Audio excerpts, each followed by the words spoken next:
ఎండలు చాలా తీవ్రంగా ఉన్నాయి. 45 డిగ్రీలు కూడా దాటుతుంది.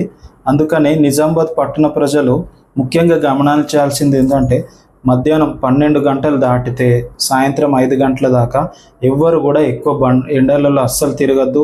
బండ్ల మీద, బైక్ల మీద, అందులో బస్సులలో తిరిగే వాళ్ళు కూడా, విండో సీట్కున్న వాళ్ళు కూడా జాగ్రత్తగా పాటించాలి. చాలామంది హాల్లో కూడా వేడికి పడుకుంటున్నారు. ముసలోళ్ళు ఎండ దెబ్బ తగిలి కిడ్నీలు ఖరాబ్ అయిపోతున్నాయి.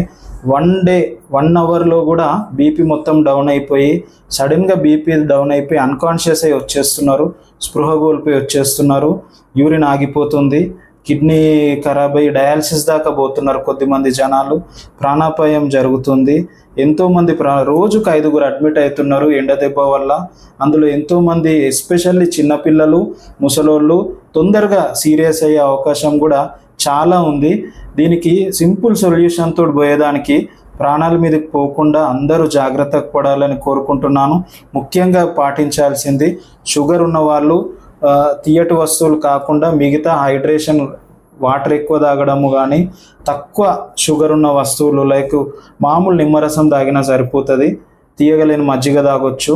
షుగర్ లేని వాళ్ళు, మిగతా వాళ్ళు అందరూ కూడా మజ్జిగ, ఓఆర్ఎస్, ఎలక్ట్రాల్ పౌడర్ వాటర్లో కలుపుకొని తాగడం, కొబ్బరి నీళ్ళు తాగడము, పండ్ల రసాలు తాగడం, ఇవన్నీ చేయండి. ఎలాంటి కూలి పనులు ఉన్నా, పొలం పనులు ఉన్నా, ఏ ఉన్నా కూడా దయచేసి మిట్ట మధ్యాహ్నం రోజు పెట్టుకోకపోతే ఆరోగ్యానికి మంచిది. అట్లీస్ట్ ఇంకొక 1 మంత్ అది పాటిస్తే అందరి ఆరోగ్యం బాగుంటుంది, ఎలాంటి హెల్త్ ప్రాబ్లం రాకుండా ఉంటుందని దయచేసి విజ్ఞప్తి చేస్తున్నాను.